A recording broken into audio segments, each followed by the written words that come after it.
कक्षा 11वीं के लिए गणित विषय में आज का हमारा टॉपिक जो है हमने समांतर श्रेणी लिया है। इस टॉपिक को कक्षा 10वीं में पढ़ा जा चुका है।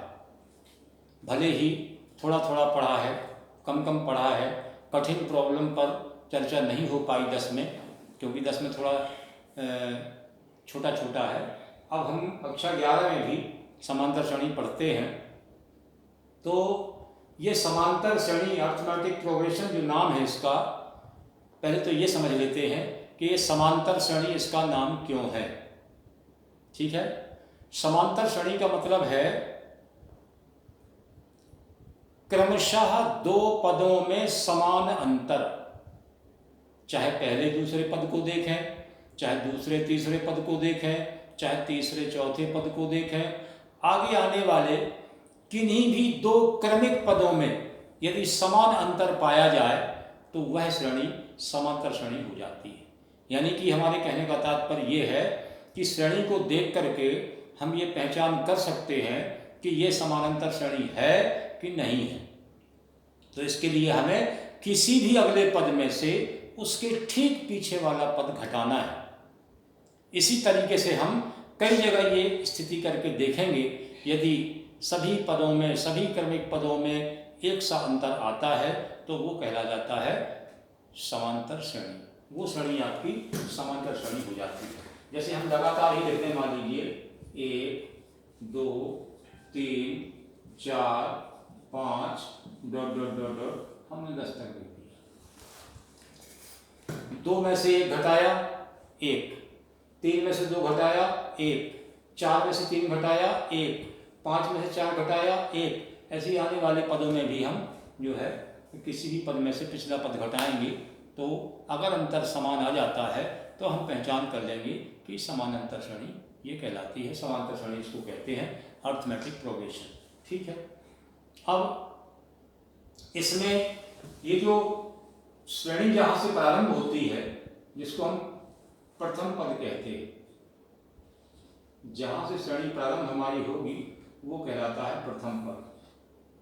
ठीक है, और उसका अगला दूसरा पद कहला गया, और दूसरे पद में से पहला पद घटाए, चाहे तीसरे पद में से दूसरा पद घटाए, वो हमारा कहलाता है, जो डिफरेंस यहाँ पे आता है वो कहलाता है आपका सार्व अंतर। इसको केवल अंतर नाम नहीं दिया गया है, सार्व अंतर दिया है। सार्व का मतलब सभी स्थानों पर, सभी जगह किन्हीं भी दो क्रमिक पदों में अंतर समान हो जाए तो वो समांतर श्रेणी इसलिए कहला जाती है। यदि सार्व अंतर समान हो तो समझ लीजिए कि दी गई श्रेणी आपकी समांतर श्रेणी होती है। प्रथम पद को हमें ए से डिनोट करना है, और सार्व अंतर, क्योंकि अंतर माने डिफरेंस माने अंतर होता है, इसलिए हम उसको डी से प्रदर्शित करते हैं। इस तरीके से प्रथम पद को ए से और सार्व अंतर को डी से प्रदर्शित करेंगे। अब इसका व्यापक पद देख लेते हैं। जैसे हमने लिखा a plus d, a plus 2d, a plus 3d, dot dot dot dot. पहला पद ए है, दूसरा पद ए प्लस डी है, तीसरा पद ए प्लस 2d है, चौथा पद ए प्लस 3d है, पांचवा पद ए प्लस 4d होगा, छठवां पद ए प्लस 5d होगा। तो एनवां पद कितना होगा?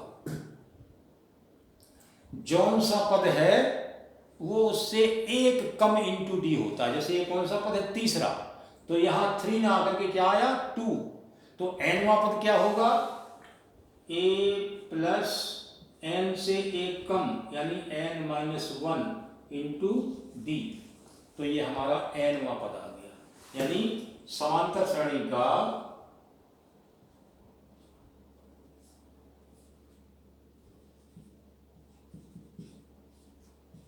एनवां पद बराबर हो गया a plus n minus 1 into d. यदि यही एनवां पद अंतिम पद हो यदि यही nवां पद अंतिम पद हो तो अंतिम पद को हम लास्ट टर्म कहेंगे और लास्ट को हम स्मॉल l से प्रदर्शित करेंगे। तो यही सूत्र हमारा l बराबर बन जाएगा a plus n minus 1 into D. इस तरीके से हमारा ये nवें पद का सूत्र का है, या अंतिम पद अगर nवां पद अगर अंतिम पद है तो वो l बराबर a plus n minus 1 into D हो जाएगा। तो nवें पद का सूत्र, लास्ट टर्म का सूत्र हमारा हो गया l बराबर a plus n minus 1 into D. अब आती है दूसरी स्थिति, ये पहला सूत्र हो गया आपका a plus n minus 1 into D l बराबर। अब हम इसको मिटा करके और सीधे सीधे लिख देते हैं।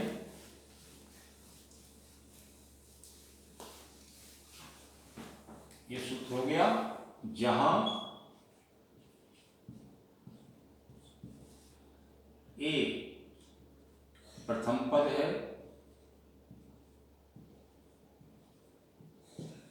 d सार्वंतर है,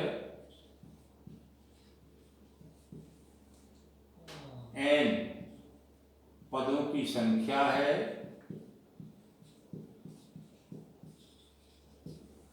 और l अंतिम पद है। यदि हमें अंतिम पद दिया गया है तो हम nवें पद का मान निकाल सकते हैं, n का मान निकाल सकते हैं, यानी पदों की संख्या कितनी है ये निकाल सकते हैं।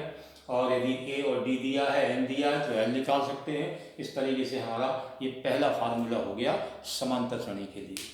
अब आती है बात समांतर श्रेणी के n पदों का योगफल।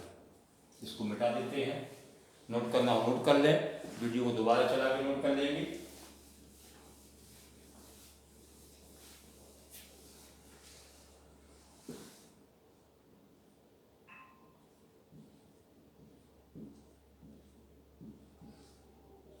समांतर श्रेणी के n पदों का योगफल, इसके लिए भी हम सूत्र देखते हैं। पदों की संख्या अगर n है तो उनका योग कितना होगा, उसको हम s n माने n पदों से है, s माने है सम माने होता है योग, तो n पदों के योगफल को हम इस तरीके से Sn से प्रदर्शित करेंगे। ठीक है। अब मान लीजिए हमें निकालना है सूत्र, हम निकाल के दिखाएंगे। पहले हम सूत्र लिख दें 2a प्लस, सूत्र लिख दें पहले पूरा, n बटे 2 2a plus n minus 1 into d. यदि इसी सूत्र को हम थोड़ा सा खोलें, n बटे 2 2a को लिख दें a प्लस a, लिख दिया और फिर प्लस आ गया n माइनस 1 इंटू डी। अभी हमने इतना जो लिखा था ये n के बराबर लिखा था, a plus n minus 1 into D, तो n बटे 2 ये वाला a जो का तो लिख दिया और इतने का मान क्या हो गया l, तो Sn बराबर ये ही होता है। यानी समांतर श्रेणी के पदों का योगफल, n पदों का योगफल ज्ञात करने के लिए हम दो सूत्रों का ही प्रयोग करेंगे। यदि हमारे पास सार्वंतर नहीं है, केवल n का मान प्रथम पद हमें पता है, तो हम a प्लस l से डायरेक्ट निकाल सकेंगे, d निकालने की आवश्यकता नहीं पड़ेगी। और यदि हमारे पास ये सारी चीजें हैं तो हम फिर सूत्र का उपयोग कर लेंगे 2a plus n minus 2 d का, n बटे 2 है ही है। ठीक है। अब ये कहाँ से आया, ये प्राप्त कैसे हुआ, तो देखें आगे हम लिखे श्रेणी a प्लस, श्रेणी लिखी हमने a plus d, a plus 2d, इस तरीके से हम लिखते गए और इन सब का जोड़ लिखना है। nवां पद हम जो लिखेंगे वो क्या लिखेंगे, a plus n minus 1 into D. और इनको जोड़िए, ए को n बार जोड़ें, कितना आएगा, कितना आएगा, n ए को n बार जोड़ो तो n ए आएगा कि नहीं आएगा। फिर ये d जोड़ें, d plus 2d plus 3d plus 4d plus 5d plus n minus 1d, ये सारी चीजें जब जोड़ेंगे तो हमें अपने यहाँ इतना प्राप्त हो जाएगा, ठीक है ना। और इस a को जब हम दो भागों में बांट लेंगे a प्लस ए करके, तो इसका मान है पता है कि l होता है, तो इस तरीके से ये n/2 a प्लस l आ जाएगा। अब हम छोटी छोटी प्रॉब्लम शुरुआत में लेंगे, बाद में फिर कुछ कठिन प्रॉब्लम भी लेंगे। अभी क्योंकि आज ये समाप्त नहीं हो जाना है, इसमें थोड़ा समय लगेगा समांतर श्रेणी में, कम से कम ये हमारा काम होगा 3 वीडियो 4 वीडियो काम है समांतर श्रेणी का। तो समांतर श्रेणी के लिए अपन जो है अब थोड़ा सा एक प्रश्न लिखते हैं, इसके बाद फिर उसको हल करेंगे भी। प्रश्न हमने एक सवाल लिखा है, प्रत्येक श्रेणी के 5 पद लिखिए जबकि nवां पद निम्न है। ये 2 nवें पद हमें दिए गए हैं, यानी 2 श्रेणियों के nवें पद हमें दिए गए हैं। पहली श्रेणी का nवां पद हमारा 2n प्लस 5 है और दूसरी श्रेणी का nवां पद n माइनस 3/4 है। हमें दोनों श्रेणियों के 5 पद लिखना है। तो पहली श्रेणी का 5वां पद हम लिखेंगे, उसके लिए हम पहले क्या लिखेंगे, ये nवां पद लिखा है, तो nवां पद ये है, इसको हम ऐसे लिख दें, an लिख दिया हमने, मान लीजिए ये 2n प्लस 5 ये हमें दिया गया है। हमें पद कितने निकालना है, 5, यानी n का मान हम 1 से लेकर के 5 तक रखेंगे। तो हम सीधे लिख देंगे n बराबर 1 2 3 4 5 रखने पर अलग अलग रखेंगे। n का मान 1 रखें पहले, तो ये a1 कहलाएगा। 2 गुणा n का मान 1 रखा प्लस 5 बराबर 2 एकम 2 5 कितना आ गया, 7। अब n का मान 2 रखें तो a2, 2 गुणे 2 हो जाएगा, 2 गुणे 2 प्लस 5, 2 दूनी 4 और 5 9। n बराबर 3 रखें, 2 गुणे 3 प्लस 5, 2 3 6, 6 और 5 11। इस तरीके से n बराबर 5 तक रखेंगे। रख देते हैं और रख देते हैं, है कुछ नहीं उसमें, लेकिन रख देते हैं। 2 चौको 8 5 13,